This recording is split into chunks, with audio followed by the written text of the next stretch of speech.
Thank you. Can everybody hear me? So good evening, everyone. Ladies and gentlemen, it's a great pleasure for me to be here tonight to speak to you on the subject of Bitcoin and on the nature of these virtual currencies, this virtual currency revolution that's upon us and what it portends in the way of the evolution of our money and payment system. I think that the spirit of the enterprise is aptly captured in these two quotes that I found on the internet, one from a younger person and one from an older one. The younger person is this Tyler Winklevoss. You probably have heard of this name. He's one of the co-inventors of Facebook. And if you saw that movie, what was it called? I didn't even see it. I've heard about it. But according to Tyler, we have elected to put our money and faith in a mathematical framework that is free of politics and human error. How noble. How naive. But he's a youngster. I don't think he's even 30 years old. Here's a bit older perspective, although it sounds a bit younger, our former president, Al Gore. I think the fact that within the Bitcoin universe, an algorithm replaces the functions of the government is actually pretty cool. And when I show this to my colleagues, they go, yeah, replacing Al Gore with a robot does sound pretty cool. But I mean, how would you tell? Okay, so that was my first attempt at humor. Thank you for laughing. Let me give you a little bit of an outline of how I intend to proceed through the talk this evening. First, I'll ask the question, what is Bitcoin? What does it offer? I mean, what does it do differently than the way things are done today? And then I'll get into a little bit into the nuts and bolts of how it works. And I'm certainly not an expert, and I'm very happy to hear that there are people in the audience that have transacted in this currency. I really look forward to the Q&A. And then I'll proceed to ask, questions that are on everybody's mind. We've all seen the price dynamics as of late. The skyrocketing price. Is it a bubble? Is it a Ponzi scheme? What's going on here? Is Bitcoin a good investment? Even apart from that, is Bitcoin or these kind of any of these virtual currency protocols, do they have the potential to be good monetary instruments? And when I'm done with that, I'm going to touch on a subject that not many people have spoken about, but I think is going to be something that people will be talking about in the future. In the future when potentially there will be multiple competing protocols out there, multiple competing virtual currencies. And then the question will come up, what would determine the exchange rate between these intrinsically useless digital currencies? We have a lot of experience with this in economics and international finance with national fiat currencies. I think it's going to be an issue that's going to arise in the virtual currency revolution. Once I do that, I'll touch about Bitcoin and the underground economy.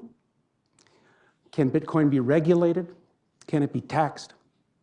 I'll talk a little bit about the evolution of money, where it's going, likely, competing protocols, Ripple, Litecoin. There's these competitors to Bitcoin that you may or may not be aware of. And then finally, I'll speculate a little bit on the future of central banks, and including this one.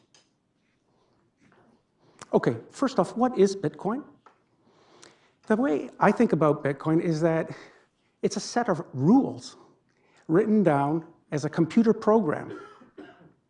And this computer program is designed to do two things. First, to create and manage a supply of digital currency units called Bitcoins. And secondly, to process payments between anonymous users by debiting and crediting digital accounts with these Bitcoin units. Okay, so the object here is to get, ultimately, to get the cost of transacting money to any person around the world as low cost as it is to send an email. Who invented it? Well, we don't really know, do we? Evidently a programmer, or quite possibly a set of programmers more likely, known only by the pseudonym Satoshi Nakamoto, which reveals only that he's probably not Japanese. Some people have a problem with this, that the inventor kind of remains anonymous. It's no big deal. I don't think, but the usual caveat applies. User beware, right? Now, I describe Bitcoin as a computer program, and that's what it is, but I don't want you to think about it as something that's just written in stone. I mean, it's kind of like a living object. It evolves over time. And indeed, there's a dedicated group of volunteer programmers that work constantly to fix bugs in the program. Kind of like what we do here at the Fed, fix bugs in our policy programs, to improve it, to improve the code over time. And this is very much how the Linux operating system has evolved over the last 10 or 20 years. It's open source. It's an open source code. What does that mean? It means that anyone is free to go and read it. You just go to the internet. You can go and read it. It's fantastic. Sounds great, doesn't it? It's a bit of a downside, though. It's kind of big, like really big. And secondly, it's written in a language that you probably don't understand. I mean, almost nobody understands. I asked my co-author, Ian Preston, to give me an estimate of how big it is. And he reported that something like 17 megabytes of source code out there, which I had no idea how big that was.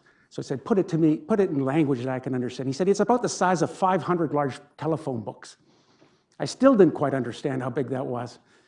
So he said, well, think about, it's about the size of a typical bill coming out of Washington, D.C. lately. I went, holy cow, wow. And it's kind of written in the same obtuse language, right? All right, so before I go on to discuss how, or describe how Bitcoin works, how do things work right now? I mean, generally, we're all kind of familiar with how things work. Let me just review it briefly, bring everybody up to speed. We have a money supply, right, in the United States, the US dollar. And this money supply consists of two objects. First, it's the Federal Reserve paper, the Federal Reserve notes that we use every day to transact in. And the second important part of this money is in the form of digital units that are basically created and managed by a set of chartered banks. So this money supply is managed by the banking system, the Fed, and together with the chartered banks in the country. The Federal Reserve paper, of course, has legal tender status. Bank accounts are insured by some government agency here in the United States, the Federal Deposit Insurance Corporation. And so that's the money supply. How are payments processed? Well, payments are processed in one of two ways typically, and we're familiar with both ways, right? First of all, payments can be cleared bilaterally, just by cash, hand to hand. I mean, I debit my pocket of cash, I credit your pocket with cash, it's done. Now, one property of this type of transaction is that a lot of the information pertaining to the transaction remains private between, say, you and me. The nature, the identity of who's done the transacting, the nature of the goods transacted, that's not really part of the public database, if you like. It would be difficult for some agency to discover it unless we just voluntarily revealed it, of course. The second main way to process payments is through the use of an intermediary, right? So the Bank of America, perhaps you have an account there, or you might use Western Union or even PayPal, for example. And the way this works, of course, is by instruction, right? We send an instruction to our intermediary, historically by way of check, but these days typically by way of debit card. And we instruct the intermediary to debit our account and to credit the account of the merchant, okay? And one property of these types of transactions is that there's a lot more information that's recorded and stored, right? So the identity of the parties who have been transacted, typically the name of the merchant, the goods that are purchased. And so this type of information is potentially there in case, for example, some government agency wants to audit you, for example. Okay, so what are some common complaints about this system? I mean, we live and work in the system, and of course everybody complains. What's one? We hate banks. We hate banks. Everybody hates banks. Even I hate banks. Julie doesn't. Hate is a little strong, okay. Well, I mean, even though there's been a lot of progress in the last 20 or 30 years or 10 or 20 years, whatever, in connecting us together, what's still true is that these digital networks still remain highly disconnected. And this is especially a problem in the developing world. Right? Where there's many, in the underdeveloped world, there's still lots of people who are unbanked. They'd like to have ways to process the payments, but they find it very difficult, although that's changing now very quickly. And even domestically, in well-developed economies, you know, sometimes it seems like financial institutions don't really speak to each other as well as they might. What's another common complaint? Well, they charge too much for processing payments, right? I went to the internet to check to see how much it would send me to send $100 from St. Louis to Vancouver, and it was like, for Western Union, would charge $10 for that transaction, right? 10%. I mean, that's a big fee. I mean, it cost me nothing to send an email, but they charged me $10 to send electronic digits in currency form. I mean, how do they get away with that? And for some people, a lack of privacy is a problem, and not for all people. A lot of people like the fact that these intermediaries keep records. Well, you know, we're in America. Some people like to keep things private. Oh, we hate banks, but we especially hate central banks, right? I mean, central banks. Not Julie.